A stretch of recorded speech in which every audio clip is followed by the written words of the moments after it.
but chiefly them that walk after the flesh in the lust of uncleanness, and despise government.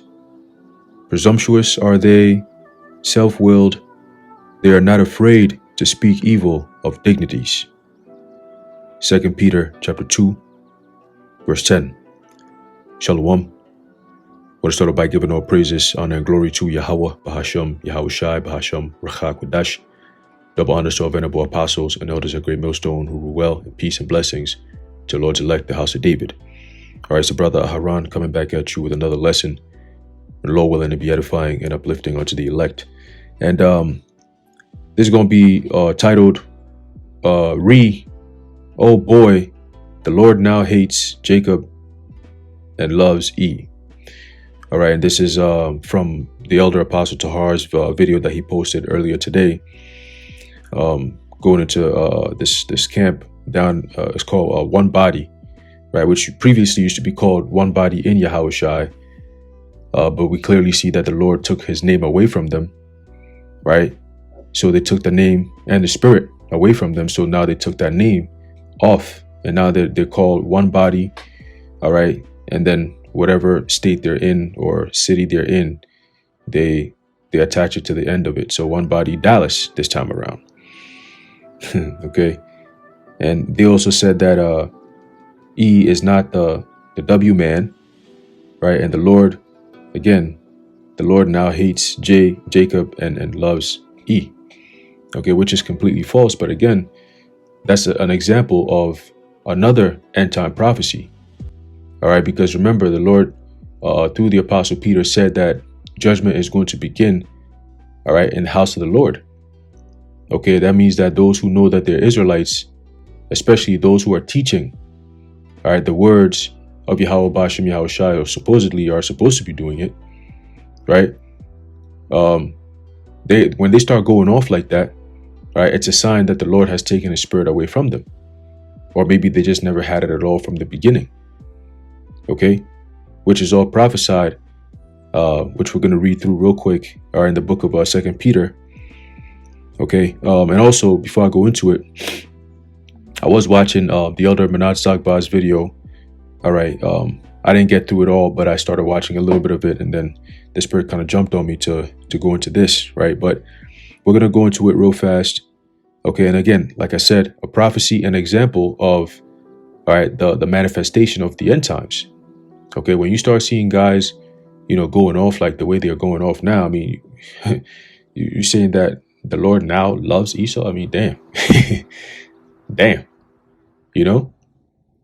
But let's read real quick. All right, this is the book of 2 Peter chapter 2, start at verse 1. It says, But there were false prophets also among the people, even as there shall be false teachers among you, who privately shall bring in damnable heresies, even denying the Lord that bought them, and bring upon themselves swift destruction.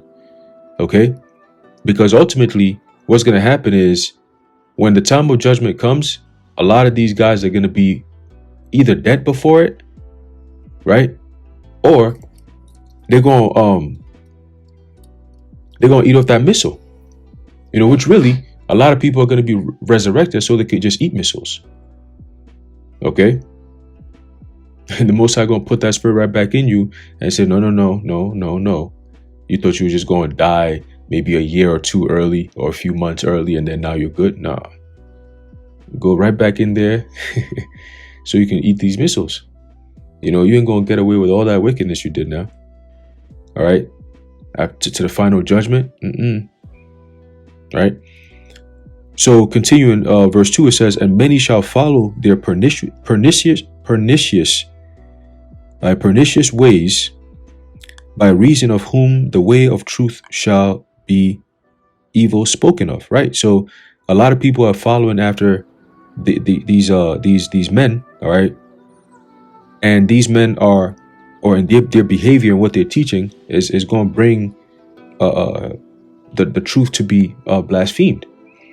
Okay? A lot of the things that these guys are saying, they're spewing, right, doesn't make sense, and it's easy to debunk. Okay? Nowhere in the scriptures do you ever see that the Lord loves E.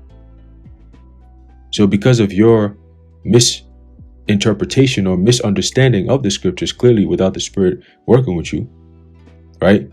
You interpret. Let's actually get that precept, man. The book of Malachi. This is where this all comes from. All right, Malachi, the first chapter. All right, let's start off at verse 1. It says, "The burden of the word of the Lord Yahweh to Israel by Malachi." Right, verse 2. "I have loved you, saith the Lord Yahweh. Yet ye say, wherein hast thou loved us? Was not E Jacob's brother, saith the Lord Yahweh? Yet I loved Jacob, and I hated E, and laid his mountains and his heritage waste for the dragons of the wilderness. Whereas Edom saith, we are impoverished, but we will return and build the desolate places. Thus saith the Lord Yahweh of hosts, they shall build, but I will throw down. And they shall call them the border of wickedness, and the people against whom the Lord Yahweh hath indignation forever." You see, it's easy to debunk that, because the very next verse clearly tells you the people against whom the Lord Yahweh Bahashem Yahushai hath indignation forever. All right, so how then do you say, oh, no, we misinterpreted. He loved E, right? He hated E, so that's in the past. Now he loves him. But he loved Jacob, so that's in the past. So now he doesn't really love Jacob. Like, yeah, you're bugged out. You're bugged out, bro. Straight up bugged out, man. All right? And that's why we're going back to 2 Peter chapter 2, continuing in verse 3. It says, "And through covetousness shall they with feigned words make merchandise of you," right? That deceptive tongue. Okay, look at a camp like Sakari. Okay, advertising this truth, for their own gain, using the truth as an avenue, to make money. Got guys wearing hats. It's like they're trying to blend in this Babylonian so-called black culture, right, into the truth. But that's not right. Okay, this truth is a sacred thing. Just because the Lord gave you the understanding of it doesn't mean you get to try to incorporate your own way of doing it. And that's what a lot of these people do. No, those are demons, really, right? It's demons that really gets on dudes, to live a life. It's like you're playing the fence. That's demons, But ultimately, hey, it is what it is. That's why you have to have the left-hand side so that the right-hand side could look even better. Okay? When Yahushua gets back, the reason why all this evil is happening is because his return is going to be so magnificent and so glorious, right? The power and the glory, the brightness of his coming. Okay? It literally changes humanity forever, right? Forever. So, of course, the evil that's going to be on this earth is going to be that great, so that Yahushua's triumphing of that evil is even that much greater. Okay? It says with a great deliverance. So imagine what he's going to be doing. It says the destruction is going to be, right, that one that's going to wipe off America off the face of the map. Revelation 18 tells you that. Okay? All right? So a lot of dudes going to be partaking in that. So continuing 2 Peter 2 and 3, it says, "And through covetousness shall they with feigned words make merchandise of you, whose judgment now of a long time lingereth not, and their damnation slumbereth not. For if the Most High spared not the angels that sinned, but cast them down to hell, and delivered them into chains of darkness to be reserved unto judgment." It tells you that in the book of Jude. Okay, about pretty much the angels that were put in shackles. As a matter of fact, let's get that real quick. All right, it's the book of Jude. I'm going to say Jude chapter. Well, it's Jude, only one chapter. Let me see.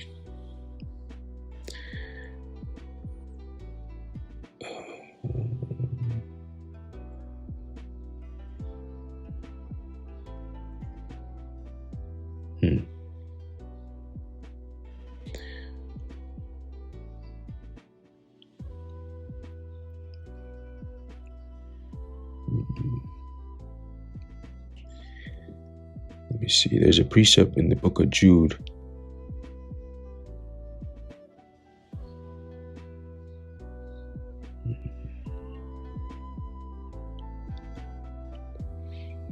Let's see. It should be here.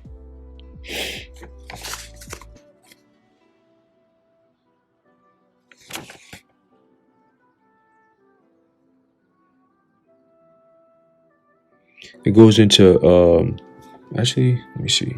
Chains of darkness.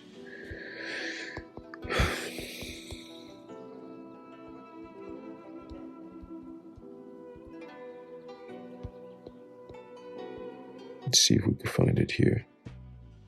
There you go. Jude 1 verse 6, right? Yep, I kept skipping over it. Interesting. It says, and the angels which kept not their first estate, but left their own habitation, he hath reserved in everlasting chains under darkness unto the judgment of the great day. Right, so that's tying into 2 Peter 2 verse 4.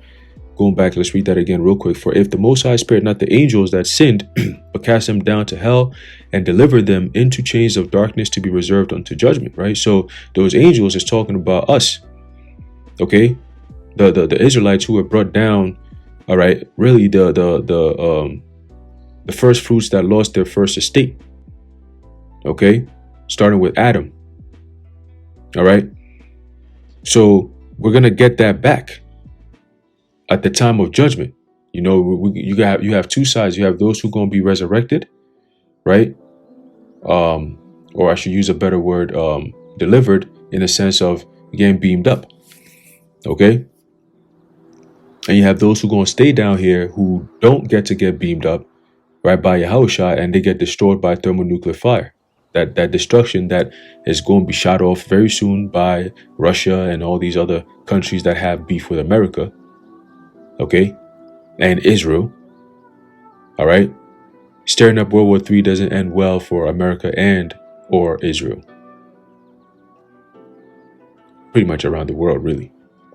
All right. Once it goes nuclear, okay, because that's what's going to bring America's ultimate destruction via fire. Okay, verse 5, 2 Peter 2 verse 5, and spared not the old world, but saved Noah the eighth person, a preacher of righteousness, bringing in the flood upon the world of the ungodly, and turned the cities of Sodom and Gomorrah into ashes, condemned them with an overthrow, making them an ensample unto those that after should live ungodly. So that's why the scriptures were written. For our learning, that we, right, through patience and comfort of the scriptures might have hope. That's why it was written. To go back into the old times and to read about these things. Because they were written for our learning. Right? Romans 15 and 4.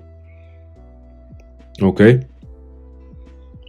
So when we read about Sodom and Gomorrah and what the Lord brought, or what kind of judgment the Lord brought onto them, we look at that as an example and we say, oh, okay, so modern day today, there's a country on this planet Earth that lives even worse than Sodom and Gomorrah.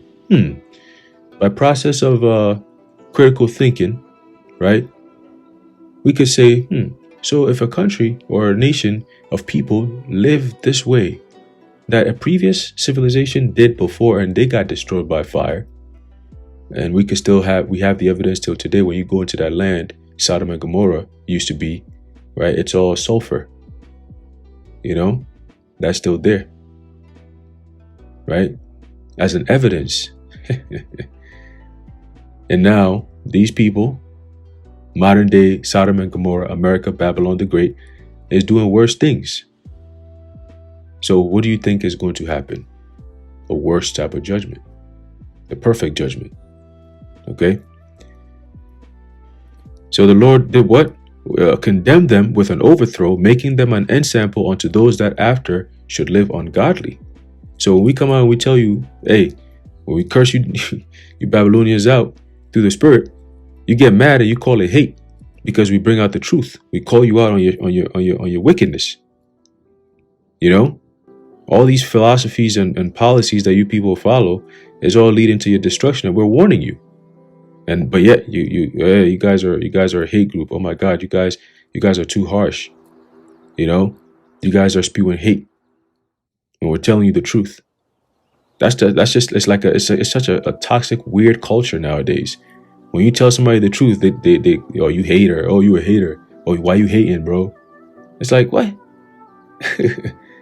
So it makes sense. They're just eating off of the philosophies that Esau be throwing at them. If you hear something you don't like, just call it hate. Anyway, continue verse 7. It says, and deliver just Lot, vexed with the filthy conversation of the wicked, for that righteous man dwelling among them, in seeing and hearing, vexed his righteous soul from day to day with their unlawful deeds. The Lord Yahweh knoweth how to deliver the godly out of temptations, and to reserve the unjust unto the day of judgment to be punished. But chiefly them that walk after the flesh in the lust of uncleanness, and despise government. Okay, and that's breaking of the law. Okay, if you despise your government, meaning your rulers, you're breaking one of the laws. Actually, let's see if we can get that. All right, despise not the revile not the gods. Okay, let me see if I can find it. Right, this is a book of Exodus chapter 22 verse 28. It says, thou shalt not revile the gods, nor curse the ruler of thy people. Okay, so when you have guys or so-called men out there who are doing so-called teaching the truth, all right, and they say things like the Lord now hates Jacob and loves E. You know what I'm saying? Those are men who are walking in the flesh of the lust of uncleanness. Because what will make a man say something like that? You must have gotten a visit, right? And must have been given an offer you couldn't refuse. Hence, you're teaching the shit you're teaching now. You know, because once the Lord takes his spirit away from you, another spirit got to take over. He puts another spirit on you, right? And that's what allows you to think it okay in your mind to make a deal with Esau. So now you start teaching shit like this. You know, the Rosicrucians must have gotten to you, right? So it says, but chiefly them that walk after the flesh in the lust of uncleanness and despise government, right? They don't want to be in order. Okay, you're reviling and cursing the rulers of your people, the heads of Israel. All right. It says, presumptuous are they, self-willed, they are not afraid to speak evil of dignities. Yes. Right. And that's just another American toxic culture, you know, and people bring that shit into the truth. That's a demonic spirit. Okay. It says, whereas angels, which are greater in power and might, bring not railing accusation against them before the Lord. Okay. But these as natural brute beasts, made to be taken and destroyed, speak evil of the things that they understand not, and shall utterly perish in their own corruption. Okay, so you set yourselves up for a huge destructive state. Okay, whether it be some form of judgment that the Lord is going to bring, and we're going to look back and be like, oh, see, when you start teaching shit like this, the Lord, hey. Or, hey, he just going, hey, like the apostle said, right? The apostle Paul said, let them be what? Anathema maranatha. Okay? Meaning reserved or designated for judgment. Right? So the Lord will just go and put you to the side. Just don't bother with them. Just put them to the side. They're reserved for judgment. Okay? It says, and shall utterly perish in their own corruption. 2 Peter 2 verse 12. All right. So, hey, man, listen, at the end of the day, what happens is you have guys who, again, they push this type of madness out there. But ultimately, what's going to happen is you're leading a lot of people astray if they listen to that type of shit. Okay. And only a simple-minded person would do that anyway. All right. Let me see. I think I have a precept I'm gonna go back to verse 10. Yeah, there was a precept I forgot to bring out. Let's bring that back. 2 Peter 2 verse 10, it says, but chiefly them that walk after the flesh in the lust of uncleanness and despise government. Yes, there's a point I wanted to make there. Let's get that real quick. In Jude, let's see. Yep, Jude verse 10, it says, but these speak evil of those things which they know not, but what they know naturally, as brute beasts, in those things they corrupt themselves. Right. Okay, so that's what I wanted to bring out as well. Okay. It's like it. All right, so ultimately, again, it's showing you, right? Just wanted to get you another precept to show you that ultimately what's going to happen with people like this, all right, is what? Destruction. All right, some form of grave calamity. All right, because they're not going to make it. Okay, destruction of false teachers. All right. Yep, the necessary evil. Anyway, I'm going to leave it off there. Lord willing, you're edified and informed. In closing, I'd like to give our praises, honor, and glory to Yahweh Bashem, Yahweh Shai Bashem, Rachak Wadash, the water Yahweh Bashem, Yahweh Shai. And until next time, Shalom.